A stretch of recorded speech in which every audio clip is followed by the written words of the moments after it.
But as fast as they are, Audis, to be honest, can be a little bit soulless to drive.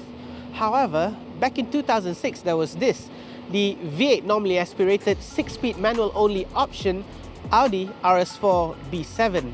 Now, just take a look at the design. It's understated yet muscular, all in the right places. It may look like a standard Audi A4, but the telltale signs are these flat wheel arches, the matte finished aluminium side mirrors, and of course signature to Audi RSs of that generation, the oval exhaust tips. And one particular area that I really like about the B7 generation is this little ducting right here, right on the front bumper, because it reminds you a little bit of a DTM racer. Now, if you see this on the roads, well, you know, if you're a car guy, you know particularly that this is something not to be messed with.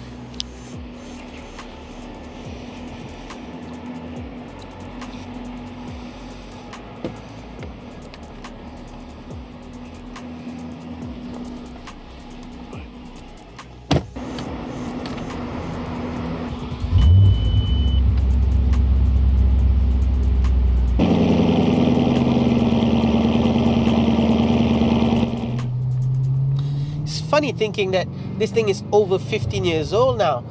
There's nothing about this car that feels old, because despite it having done 186,000 kilometers, there isn't much wear. The car still feels solid. It drives very smooth. The gear changes are pretty sweet and rather clunky and solid, like a true driver's car, which makes me think that maybe at the time, cars were built a little bit more different as compared to now, because despite this being a top-of-the-line RS model, it felt a little bit simpler as compared to modern cars that are more jam-packed with technology.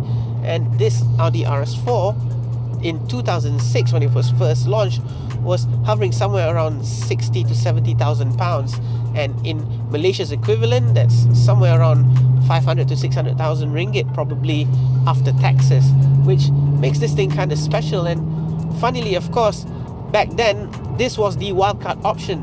Most of the people would end up with a BMW M3. The RS4 was the wildcard choice, so you don't see that many of this car on the road, and it's kind of nice getting the opportunity now after 15 years to be able to drive this little piece of Audi history, because it clearly seems that Audi never made it this way again.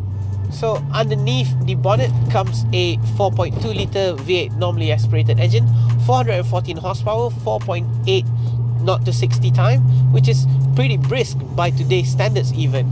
And that's the thing about performance cars of back then. They were made differently, I think. This RS4 is a perfect case example of a car that was built in the way the manufacturer ever intended it to be, which is a performance-derived driver's car.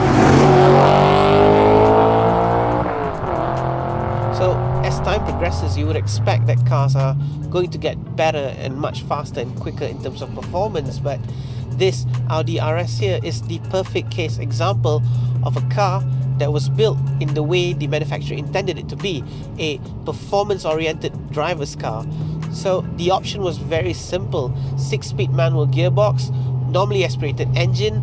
You couldn't get anything else. Of course, it also comes with these lovely Recaro bucket seats, which apparently in the US didn't come with these seats, but everywhere else in the world did get it. So Audi made very limited numbers of the B7 RS4. Only about 10,000 units were ever made, which makes this thing a little bit special. And lucky for us as well, thanks to some grey imports, there are probably a handful around Malaysia, but that's the thing, you can't find these things. These are pretty rare cars to come about. So when I got the call to get a chance from a friend to drive this thing, I immediately said yes, this was definitely a car to check off the bucket list.